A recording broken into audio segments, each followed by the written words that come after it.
Please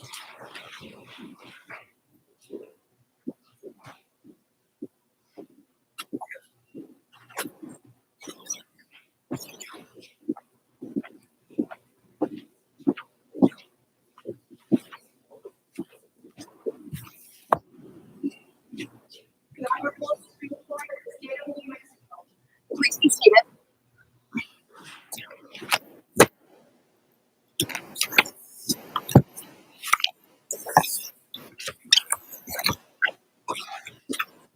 Good morning, everyone.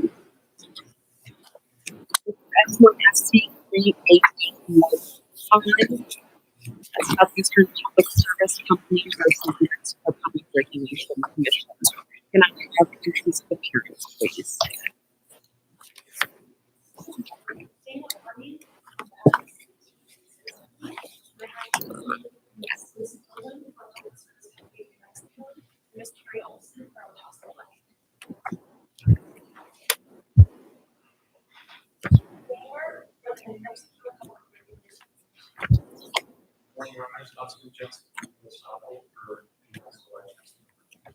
Thank you. Ms. Hardy, next as we have reserved 23 minutes of your argument, Chief, 7 for rebuttal, is that correct? And the applicant has 15 minutes, and the applicant has 15 minutes. Is that correct? All right, Ms. Hardy, you can proceed.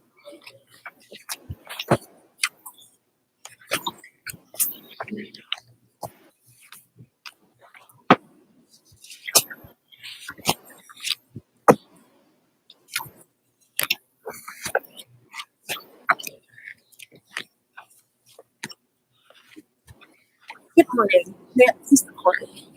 I'm Dana Hardy, and I represent Southwestern Public Service Company. I am also presenting argument today on behalf of Public Service Company of New Mexico and El Paso Electric Company, as these three investor-owned utilities are aligned in their request that the court overturn Public Regulation Commission's April 2021 order adopting amendments to Rule 572, Renewable Energy for Electric Utilities. The utilities request that the court annul and vacate the PRC's order adopting the rule for two main reasons. First, the rule is unlawful because it ignores the statutory requirements of the Renewable Energy Act. Second, the rule is arbitrary and capricious because it includes confusing, conflicting, and vague language. Although many problems with the rule are discussed in briefs, any one of which requires reversal, I'll focus on the rules and provisions regarding financial incentives for utilities that exceed annual renewable portfolio standard requirements. The legislature adopted the Renewable Energy Act, the REA, to encourage incentive for the benefit of the but the rules financial incentive provision set out in Rule 572.22 allows utilities to qualify for financial incentives for one of the three reasons cited by the legislature. As a result, the PRC has exceeded its authority by attempting to amend the REA through the rulemaking process. The rule is also inconsistent with the REA because it includes incentives for renewable energy procured prior to the main. Incentive means it's actually. Is it forward-looking or backward-looking? If I want to incentivize someone to do something, if I want to incentivize my 12-year-old to do math, is it forward-looking or backward-looking? Well, the statute states that incentives can be awarded for utilities that produce or acquire energy that exceeds the requirements of the Act. I know that's your argument. This. To incentivize something is to encourage someone to do something in the future. Correct? That is correct, but energy can be produced based on procurements that occurred previously. Okay. But if they've been procured previously, there's no reason for you to do it again or to procure additional. Well, so the statute states it uses this produce or acquire language. But it says It's before that it says to develop and provide financial or other incentives to encourage the production or acquisition of new energy. So I think we have to we can't just focus in on the tail end, we have to focus in on the whole sentence. And I think that the legislature's findings, when it enacted the Renewable Energy Act, recognized the importance of renewable energy for the benefits it provides to the state, economic, environmental, energy self-sufficiency, those are all things recognized. Yeah, I think you're still not answering the question, Ms. Hart. So I understand the word or acquire is in there, but it's to encourage, to put it in a grammatical form, to encourage acquisition of renewable energy. What are we encouraging if your client has already acquired? That's the fundamental statutory interpretation debate today. So there are actually, we have two separate appeals. One is of the PRC's rule, correct? And then one is on the application of the rule to SPS in the 2021 RPS case. So the problems with the rule, well, there are numerous problems with the rule that I think we've set out, but the main one is that it limits incentives to carbon reduction. And I understand you're dodging the question. I'm not trying to dodge your question. I'm sorry. I mean, you've dodged now 4 justices on this one. And to me, this is the crux of the case. It is that important an issue. To encourage acquisition, to encourage production, does not look backward. It only looks forward. To encourage, to stimulate or develop. These are not saying there's financial or other incentives for previous production, previous acquisition. And that's a really important piece of this, regardless of any other issue. Because if this court concludes that it only applies to future acquisition, the whole case goes away. It's a seminal issue. Okay, let me. I think I can answer your question. I'm sorry, I'm not trying to dodge. No, I guess the producer acquire language. So there's a difference, right, between producer acquire and procure. I mean, I think acquire is similar to procure, and those are certainly forward-looking. I think production, although it can be forward-looking, you can produce renewable energy using resources you've already procured. You can't encourage retroactively. You can't encourage things that have already happened in the past. That's correct. And in SPS's 2021 RPS case, SPS had proposed to retire renewable energy certificates, which represent the production of renewable energy. That's the only way to achieve compliance with RPS. It's nuclear, it's energy that has been produced in the past. That's correct. That's what SPS proposed in its 2021 case. As a result, SPS was proposing to acquire new resources once it had retired those RECs, because retiring the RECs would automatically necessitate SPS to acquire new renewable resources. So that was the proposal in SPS's 2021 case. But I think the fundamental issue with the rule is the incentive provision that doesn't apply Section 62-16-4 of the Renewable Energy Act.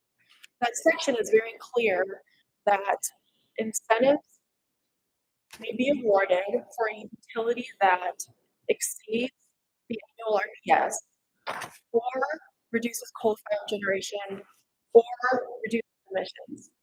Those 3 reasons are what the legislature decided to include in the act to allow utilities to qualify for an incentive.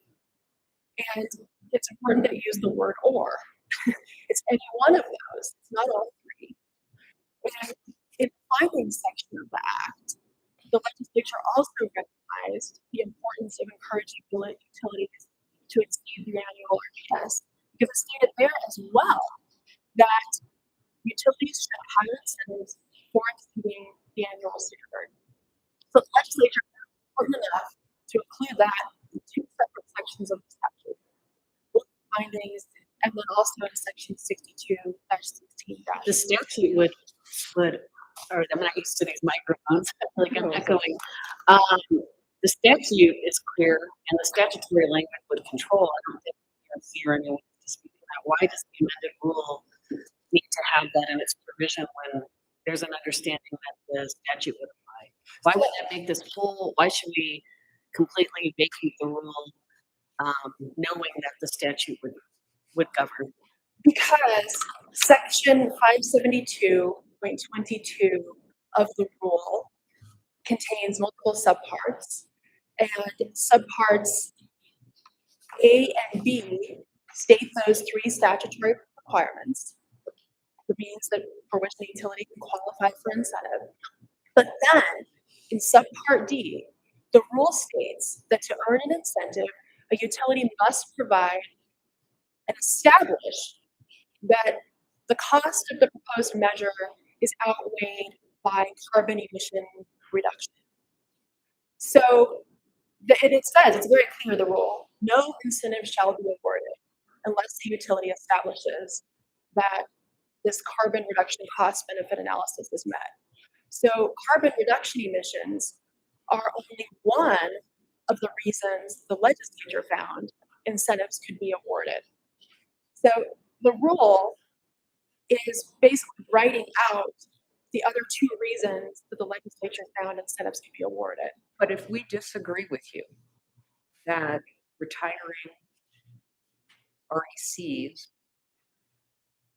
is not a proposal to produce or require renewable energy, we don't even need to reach those issues. It's the fundamental underpinning of every single argument that's presented in your briefing. Because if our conclusion is that this rule doesn't encompass what your client had to do, which is retire RECs, then we don't reach any of those issues because the first step is missed. Chief Justice Bacon, I think that the issues on appeal regarding the rule pertain to all utilities, including SPPE and PNM. It's not just a matter of SPS's request in its 2021 RPS case. And the rule, on whether it's forward-looking and incentives are only allowed for future procurements, there's still this problem with the rule because it doesn't allow incentives. Hasn't the rule been modified? And that provision has not been modified, not the cost benefit analysis test. So they modified the rule and didn't fix the main problem that we have here. Don't you have to have standing to challenge the rule? And if you don't qualify as a matter of statutory interpretation, there's no standing to challenge the rule because the rule at that point really has no operation on an application for the incentive. Justice Vigil, this is a facial challenge to the rule brought by the three investor-owned utilities on the ground that it fails to comply with the Renewable Energy Act. But it's not facial in what way? The rule disregards and ignores the requirements of the Act by only allowing incentives for one reason. When the Do we even need legislature- to get there? I see what you're saying. It's not an as-applied challenge. But do we even need to get there if we find that in this case, here the PRC relied also on the statute to deny the request for an incentive. I'm just wondering if we would need to get there in this case. As applied in this case, it really. So you're asking for a facial challenge, and I'm just wondering why this court should go there as opposed to just applying the rule to the facts in this case and determining whether there's problems with it. Justice Moore, because there are two appeals, correct? There's the rulemaking appeal filed by the three utilities, Mhm. and that's a challenge to the rule on the ground that it violates the Act. It violates the plain language of the Act. It's clear. And then there's SPS's separate appeal regarding application of the rule to SPS and its RPS. They're two separate appeals and they're related issues.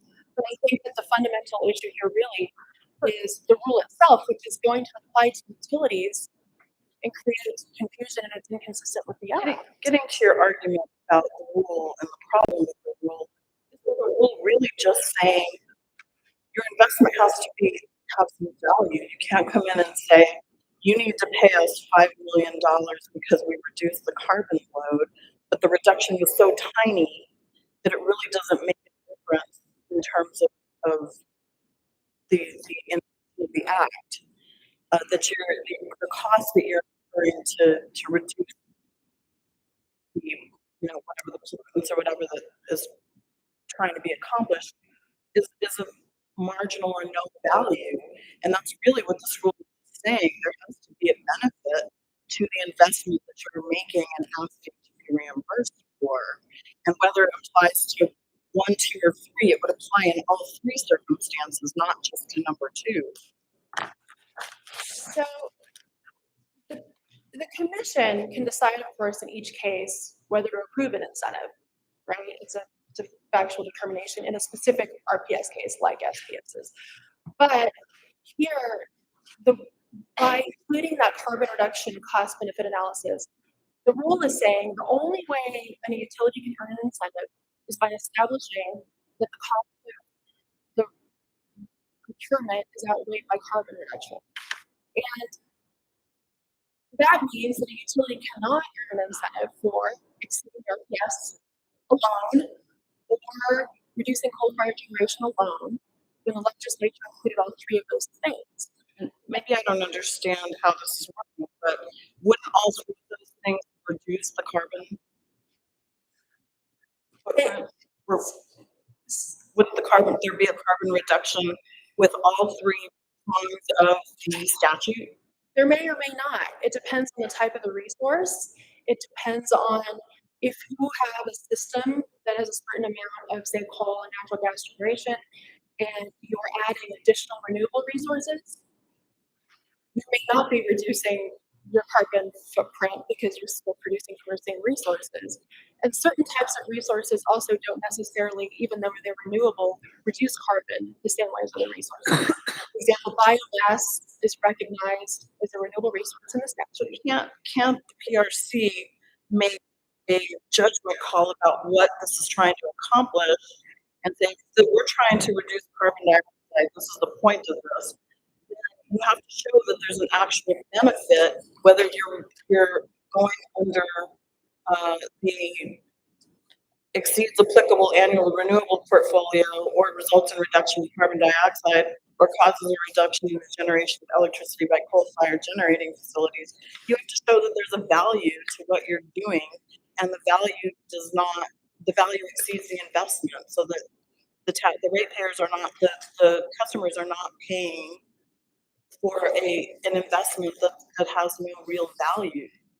So there are other ways that the commission determines whether investments have value, and the legislature in the act adopted the reasonable cost threshold, which applies to determine whether the cost of a resource is reasonable to protect customers. It's a customer protection provision. They have to do that in all circumstances that involve anything that's going to be passed along to a consumer, correct? With respect to renewable energy costs under the portfolio standard, that's correct. And so the legislature determined that that's the mechanism that should be used to determine whether these costs are reasonable. In addition, How would they do this with the incentive? I mean, let's focus on that part of Justice Vargas' question, which seems to me is the reason they have this provision in there. They're saying, we don't want you to write off a renewable resource that is so expensive that it doesn't make sense to the ratepayer. It seems reasonable at this point. How would they do it later in the rate making? Go back and look at whether it was cost effective. So I think that the reasonable cost threshold applies in the RPS case. It's not something that has to come up later in the rate making. So the legislature has already decided that that's the mechanism to ensure renewable costs are reasonable. And With So it seems to me, though, this is a reasonable extension of what the statute provides. It's a reasonable way for the PRC to balance the cost to the consumer versus the benefit of reducing carbon emissions. I don't see why this is not a natural extension of what's already in the statute and the goal of the statute. Justice Moore, I think the problem really is that the PRC, I think, could include some type of other analysis that would allow them to determine whether the cost is reasonable for exceeding the RPS, which is one provision the legislature included, or a different test to determine whether reducing coal-fired generation cost is reasonable. I think the problem here is the test basically writes out the other means of earning an incentive. It's not tailored to the other types of incentives that can be earned according to the legislature. I think that's the problem. It's I'm not really having trouble with your statement that it writes out the other provisions of the statute, because it seems to me that both can exist in the same world, that you can have a language, something that exceeds the applicable annual renewable portfolio standard, but also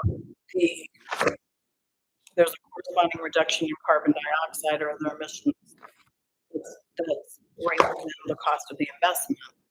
Correct? You can have both of those at the same time. you could, but the legislature said or. And so, tell me why the PRC has exceeded its authority in writing the language and it's written in. Because the legislature said you could earn an incentive, qualify for an incentive, right? For exceeding the standard, reducing carbon emissions, or reducing coal-fired generation. And the rule in 572.22D very clearly says the utilities cannot earn incentives unless they establish a reduction in carbon emissions. So it's inconsistent with the statute. And there are other provisions of the rule as well that are inconsistent with the statute. I think the interveners actually agree with SPS on this, that 62-16-4 includes 6 different mandates that the PRC is required to comply with in RPS planning. And they have only included one of those in section 572-12. They stated that no plan will be approved if it increases greenhouse gas emissions when the statute includes other mandates to the PRC that is supposed to consider safety, reliability, and cost impacts, among others. So again, PRC has subverted those provisions to its determination that any plan should be denied if it doesn't reduce greenhouse gases. So it's just not it's not an interpretation that's consistent with the statute. It's important for utilities and the public and consumers to understand Renewable Energy Act, renewable energy requirements, and the incentives to be awarded. And here the rule does not do that. It's also vague. There are several provisions that are vague.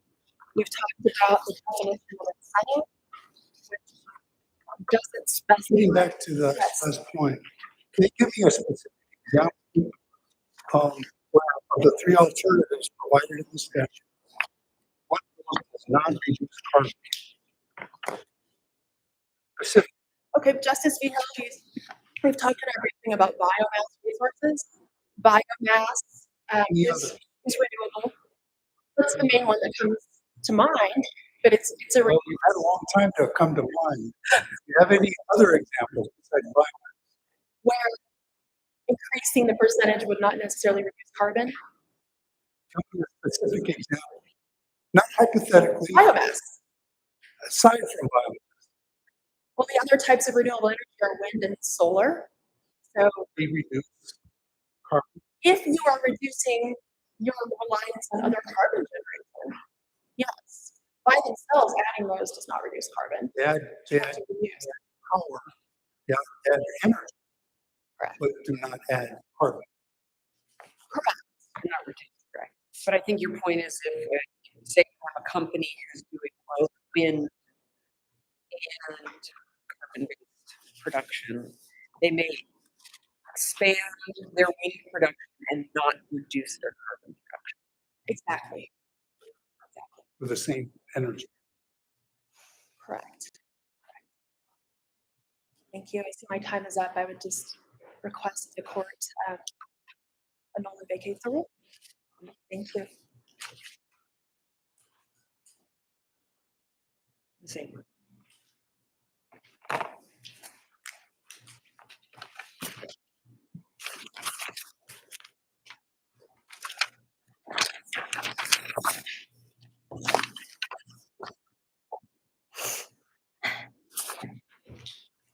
May it please the court, as you know, my name is Judith Thamer. I represent the commissioner and Mr. Johnson.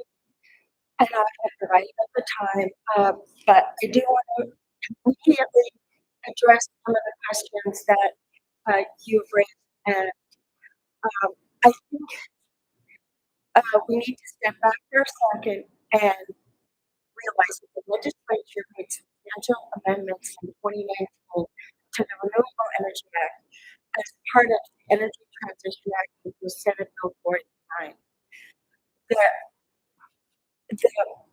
The center of that act was to come to zero carbon by 2035. And then set new standards in 2030 and 2040 for renewable energy, but all geared towards that ultimate zero carbon emission standard. So I think your questions of centering around the reduction of carbon emissions are critical because that's the guiding light behind the whole statute. So when you go to the financial incentive portion, I also think that the court really that right language. It is forward-looking. It specifically uses the preposition to encourage public utilities to produce or acquire renewable energy. There's no other logical way to read that than to conclude that that is a forward-looking process. The commission did not limit in its rule the ability to get a financial incentive for only one thing.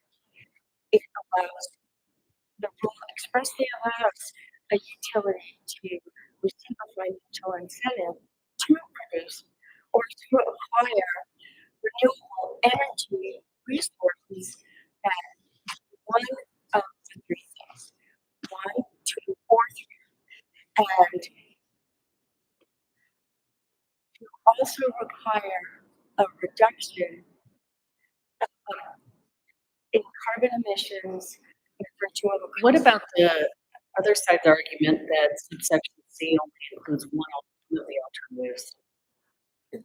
That is not, that is a side requirement based upon the Public Utility Act requirement. You need to read that statutes in harmony. And as you know, in the New Mexico Attorney General case versus NMPRC 2011, NMC 034, 150 and 174, the court, this court, when analyzing the energy efficiency rule, specifically said that PUA, the Energy Efficiency Act, is part of PUA, and read the two parts in harmony. In this case, we request that the court do the same thing. A statute must be read together with other statutes in parliamentary under the presumption legislature acted with full knowledge of. Do you agree that any of the three, I can get the language, I apologize. I'm being vague here, but there's 3 ways you can reduce carbon emissions. Exactly, exceeding the renewable Yes. standard, retiring. Is it a problem that only one is listed in subsection C? And if it's not, why is it not? And do you agree that someone could, utility can reduce carbon emissions by the other two ways that are not listed in subsection C, and then maybe you incentive? I just asked questions, I'm sorry. You mean subsection C of the rule or Yes, subsection subsection C C of the statute? Subsection Okay. If the utility in the future produces or requires renewable energy to do one of the three, exceed the renewable standard, reduce carbon emissions, or coal-fired generating plants early. All three of those will automatically reduce carbon emissions. If they, and it is reasonable for the commission to ask for that demonstration, given the fact that the Renewable Energy Act's entire goal is to reach zero carbon emissions by 2045. If we are not moving in that direction, then what is the point of any of this? Of having Renewable Energy Act plans and having financial incentives to encourage that. So what about Ms. Hardy's argument that you could do number one without reducing standards by just acquiring more renewable energy, but not taking any of the other energy offline, the carbon dioxide producing energy offline, that wouldn't reduce emissions. And anytime, if you are exceeding the renewable and portfolio standard earlier, it is going to reduce emissions because you are going to be acquiring additional renewable energy. What if to supplant? What if it doesn't supplant? I think that's Ms. Purdy's point. It doesn't necessarily supplant, it just adds to, just make. Well, okay, that's where the cost benefit analysis comes in. How can a utility just keep acquiring energy, but not, it doesn't actually need it? That wouldn't be cost effective for the ratepayer, and the public, in the Public Utility Act states that PRC needs to balance the interests of shareholders and ratepayers, and I do not see how it would be within the PRC solution to approve acquisition of energy just to exceed renewable energy portfolio standards if the utility can actually use the energy. Ms. That would be Hardy will respond, there's provision for that. It's not business. There is an accounting for that, but it's not here. and that's not cost effective. Just energy. You don't get a financial incentive to acquire energy that you don't need. That doesn't. But what in the statute says that? Well, We're in the red, either one. well, there's the Stockpile renewable energy and continue to rely on coal in the same way. there's two provisions that are consumer protection mechanisms.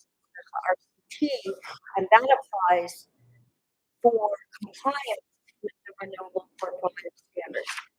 That would protect consumers against the situation where the utility is just acquiring excess renewable energy. And the financial incentive provision also is the rule has a consumer protection mechanism by ensuring that the benefits are commensurate with the costs incurred. And that's the trick there. And further, in the amendment to the renewable energy act, in 16 4 agree is that it says that, so, okay, every 4 years, the, the commission has to be a report filed showing that the cost is reasonable as evidenced by a comparison of the price of electricity from renewable energy received by the public utility for recent prices comparable to the Southwestern U.S. and is in the public interest, considering factors such as overall cost and economic development opportunities, strategies used to minimize costs of renewable energy integration. So throughout the statute, there are costs are items, and as I said previously, the public utility policy is. Let me ask you, do you agree that, if there's some ambiguity or something that needs to be clarified between the statute, the REA, and the rule that the statute governs? I agree that the commission has the authority to copy the rule within the strictures of the statute. The statute does not cover every single anticipated situation, and PRC is charged with innovating rules, but they don't do it in the back. And when it implicates rate making authority, the commission must fill the gaps to the PUA to ensure that it balances the interests. But do you agree that the statute governs it? Basically, if there's something in the statute and something in the rule, the statute ultimately is going to govern, right? I agree that if the statute says black, the rule can't say white, but it's usually not that simple. It's more nuanced. Absolutely. So let me ask you about, again, the REA, the word, and I'm looking at subsection B of the REA. Talks about encouraging utilities to acquire renewable energy that exceeds the standard. That's one option. The second is reduction in carbon emissions. The third is reduction in generation of electricity by coal-fired generating. It doesn't say and, it says or between all of those three things. Why is that not inconsistent with subsection C of the rule that requires both? It seems to require two things. It seems to put an and in between the three requirements as opposed to an or. And why is that not inconsistent with the statute? It's not inconsistent with the statute because the statute's goal is to reduce carbon emissions. And to make the reduction of carbon emissions the test for the applying it for a financial incentive as well as cost benefit. Including those two tests in the financial incentive section is reasonable when you look at the Renewable Energy Act. Its main purpose is to reduce carbon emissions to be at zero carbon by 2045. But if they wanted to put the word, if they wanted to make it in order to, if they wanted to say, acquiring renewable energy that exceeds the applicable portfolio and requiring that reduce carbon emission, couldn't they use the word and in the statute as opposed to or? The legislature especially chose to use the word or, and the commission's rule tracks that language. It uses the word or. The commission's rule allows utilities to apply for financial incentive for 1 or 2 or 3. Because it also requires a reduction in carbon emissions, in addition, is not inconsistent with the act because the goal of the act is to reduce carbon emissions. Except for the act has an or between reduced carbon emissions and acquiring renewable energy that exceeds the annual portfolio. But you need to read the act as a whole, and you also need to read it in conjunction, as we said, with the Public Utility Act. But the goal of the Renewable Energy Act is to encourage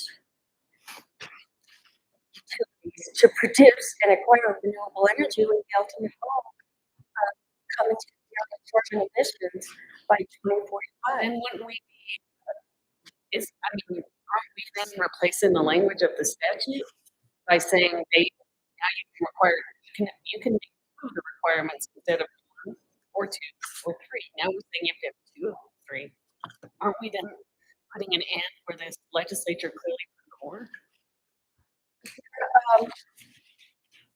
Well, if you do one of those three things, Is that? So you can finish the question, but oh, I'm sorry. brief. If you do one or two or three, it will reduce carbon emissions. Thank you. Mr. Johnson.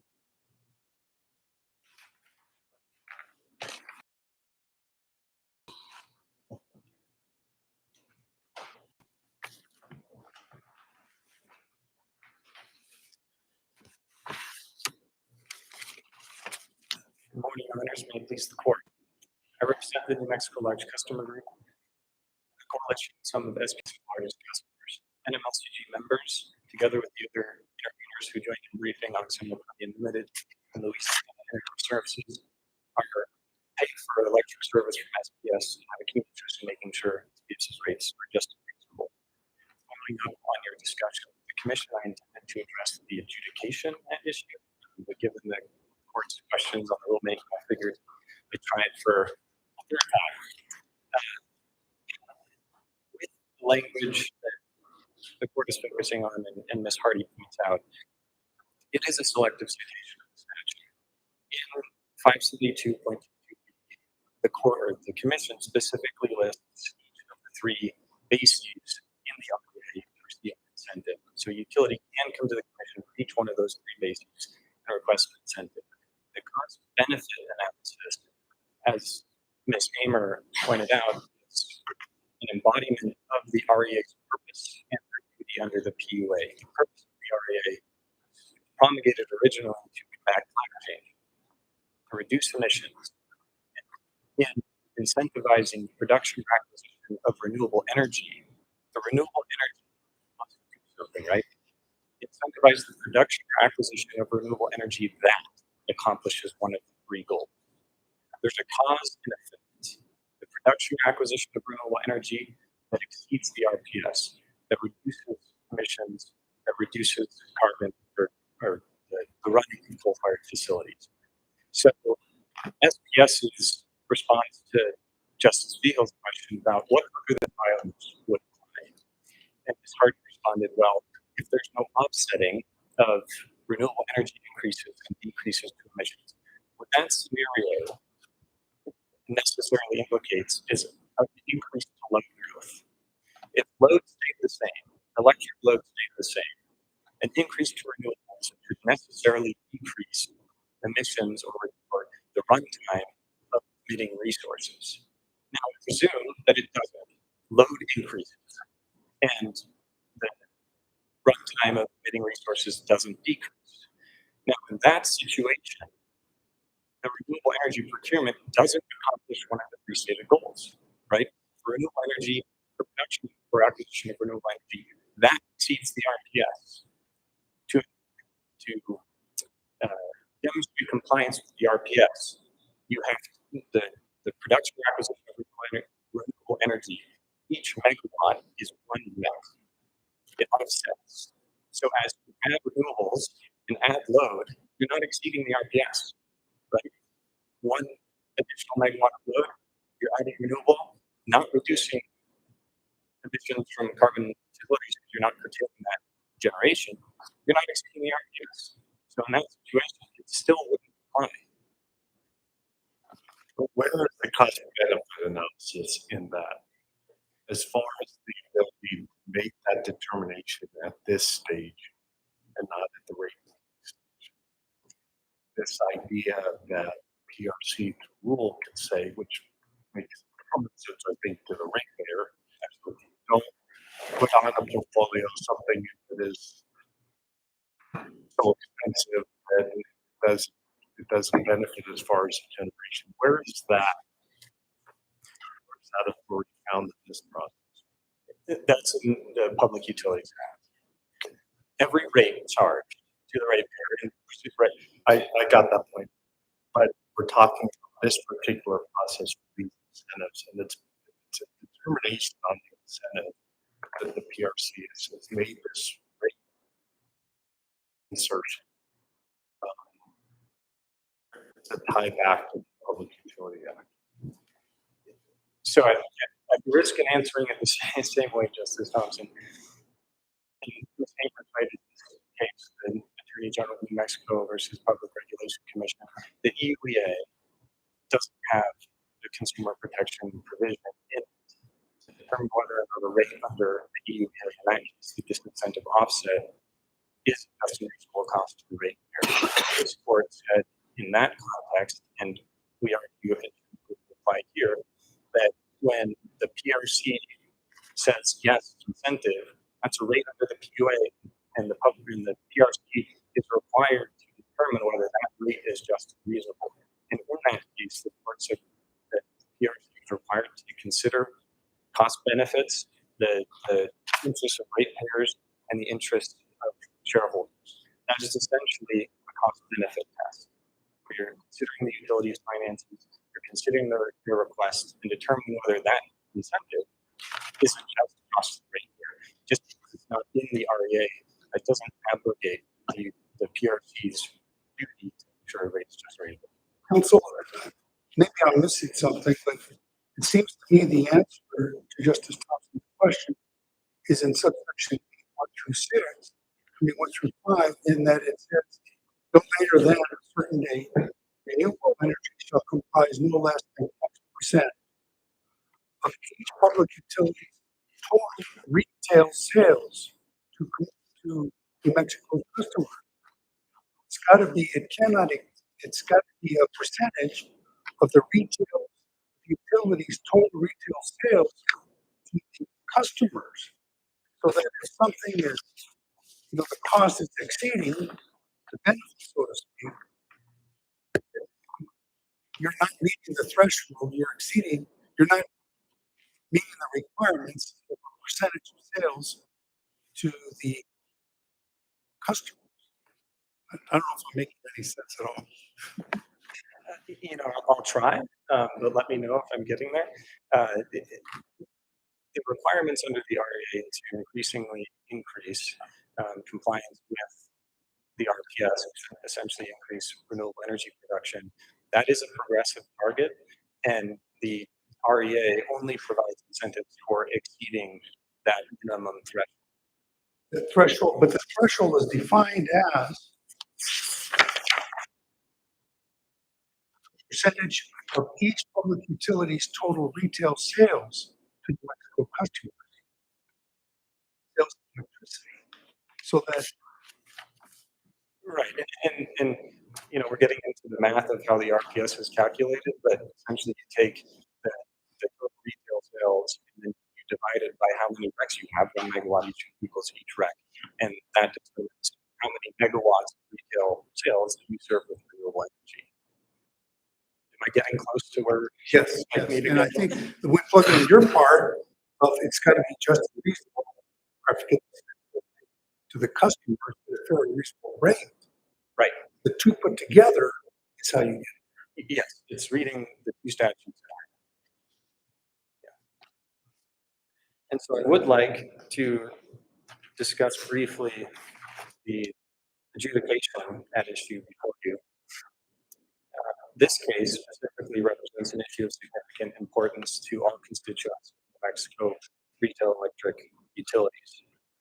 At its core, the appeal regarding the PRC's denial of SPS's request for a financial incentive asks this court whether the PRC appropriately exercises its authority when it denied SPS's request for a financial incentive to retire bank renewable energy certificates.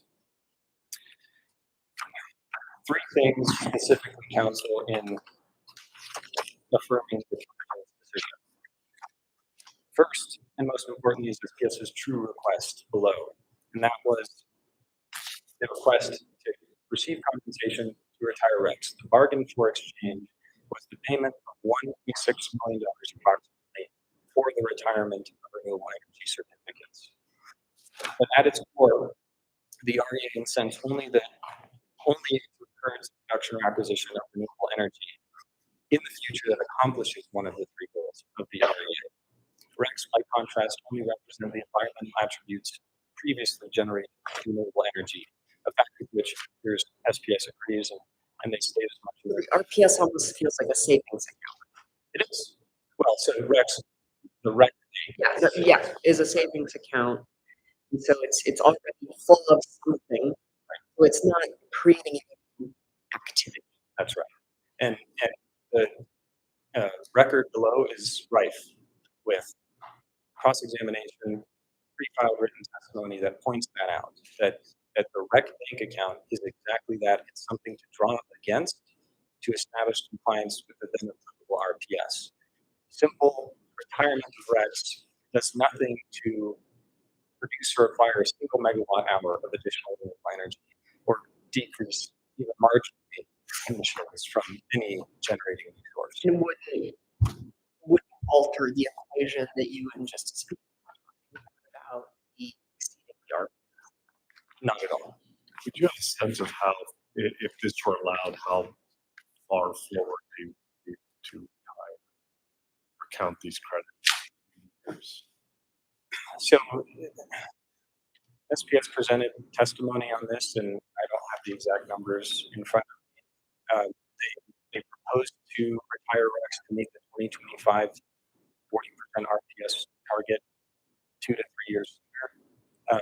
And so how long they would be able to rely on that, I can't specifically remember. The next aspect that I want to touch on briefly is SPS's speculative assertions of future renewable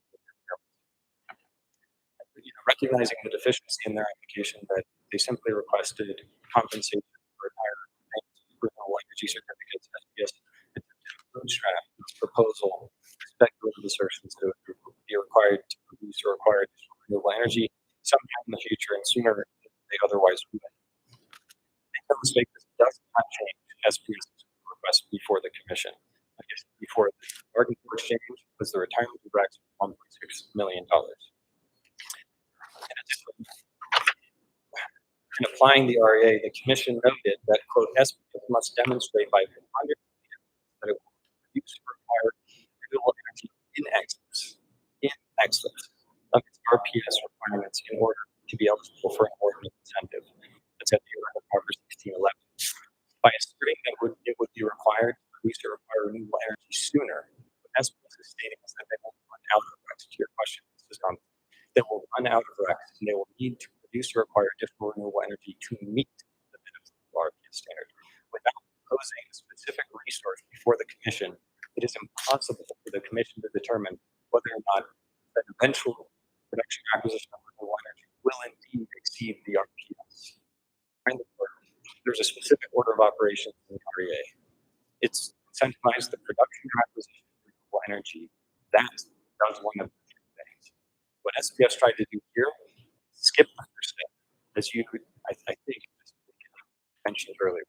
Skip the first step, exceed the RPS now, and then maybe produce or acquire additional energy later. That is not what the REA provides an incentive for. Further, it's helpful. The Supreme Court of Ohio's decision in the Ohio Edison case is helpful to understand why it's appropriate to deny SPS's request in the context of incentive rate making. There, the Ohio law provided for an incentive to invest in distribution infrastructure. SPS request here, the Ohio Commission provided the utility with extra money in hopes that it would complete the act with the incentive. The Supreme Court said no, and they said no because the additional compensation is not tied in any way to the actual incentive-based distribution infrastructure investment here, production and acquisition of additional renewable energy. The utility, here SPS, can spend the money any way they want. As the Ohio court said, merely giving the utility more money does nothing to direct it towards improving its infrastructure. Even if the utility might choose to use the money in that way.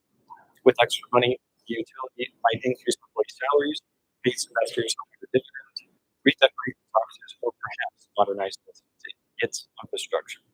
The incentive here is really a reward for past renewable production, a gift to SPS for what it did in the past, and a gift that they can use for whatever they want.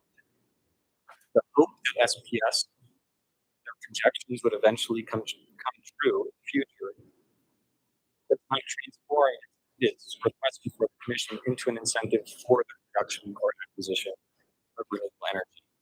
Ratepayers should not pay the utility again for nothing in return, or for a future they have not yet committed to. The last thing I'll touch on briefly, I see I'm getting close to my time, is that the commission made several factual rate determinations below. Those factual rate determinations largely rest on their duties under the Public Utilities Act. They determined that SP's request did not result in a just and reasonable cost of the rate. Specifically, the hearing examiner concluded that charging customers an incentive for RECs that customers have already paid for is not a just and reasonable cost of the rate. That's at 8 record number 1613. The commission's actual rate making determinations in this regard should be according to great deference. Therefore, we respectfully request that the court affirm the commission's final order denying SPS's request for financial incentive, affirm the commission's rulemaking proceeding with a minor exception of the arbitration. Thank you so much.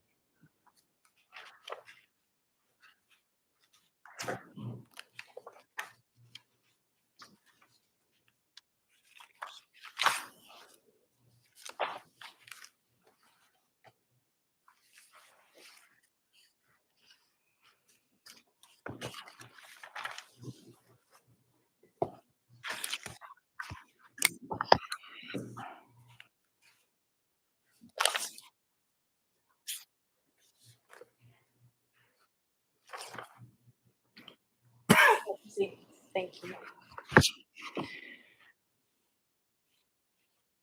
Justice, even if the incentive is forward-looking, which it is, even if SPS is requested or denied in its 2025 PS case, that doesn't fix the problem with the rule. The rule is inconsistent with the Renewable Energy Act. The examiner stated that carbon emissions are the guiding light and the focus of the act. The legislature, in the findings section, recognized other benefits of renewable energy. We recognize the benefit for economics, for energy self-sufficiency, that's an important one, as well as the environment. So it's not only carbon emissions that the legislature was considering in the act. It's one of the factors, it's not the only one. And there's no evidence in the record that any of these three methods would automatically reduce carbon. I think that's what's been testified, or what was stated by counsel for PRC and the interveners. That's not correct. Utilities can add load, and when they add load, they may add natural gas or coal. They may also add renewables. So it's not necessarily true that any one of these three automatically reduces carbon. But it's also true that none of these scenarios automatically add to renewable energy. Well, I think the act is stating that those are renewable. I mean, the act is applying to the additions of renewable energy, right, to exceed the RPS, to reduce coal-fired generation, or to reduce carbon. So if you're saying, under your hypothetical, as I understand it, and correct me if I'm wrong, if a utility comes in and says, we want financial or other incentives to add 150 or 200 windmill generating wind electricity generating facility, but we're going to keep everything else the same. Your argument is that under the Act, the utility is entitled to develop, I mean, the commission is required to develop and implement, to develop and provide financial or other incentives to add those wind farms. Well, I think That require. Well, I think they're required to consider it. And the problem with the rule is that it states that they won't consider it unless you are establishing carbon reduction. So that's the problem with the rule. Right? You can't even get off the starting block, really, if you don't establish that. So that's the problem. And I think Mr. Jensen stated that the rule does allow utilities to request incentives for any of those three reasons. It states that in subpart 572.22a, but subpart D renders that meaningless by saying, sure, you can request one, but you have to establish carbon reduction. So it's really not giving effect to the act and the use of the term or, which the legislature had included. And I know there are references to the Efficient Use of Energy Act and the Attorney General versus PRC case. The difference there is that the incentive provision of the rule that was at issue did not disregard the requirements of the flooding statute. So that wasn't the situation here, and that is the situation here. And the interveners have argued extensively that the PRC's authority over rates under the Public Utility Act justifies its decision here really to only allow incentives for one of the three reasons determined by the legislature. And that can be correct. The statutes both have to be given effect to prevent harmony, but the PRC cannot use its general authority over rates under the Public Utility Act to violate the legislature's language in the Renewable Energy Act. They have to be considered together. And in addition, in the El Paso Electric Company versus PRC case from 2010, it's a Supreme Court decision number 48. The court held that for something to be considered a rate, it needed to be based on the utility's revenue requirement. Other types of costs or expenses are not considered rates. So here, an incentive is not based on the utility's revenue requirement. It's an incentive. It's an incentive for exceeding the act of reducing generation. So I think it's not actually a rate. But regardless,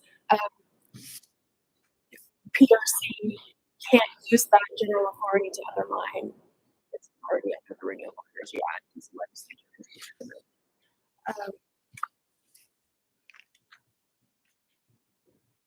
And again, the legislature adopted the renewable cost threshold, the RCT, as the means by which to evaluate renewable energy costs.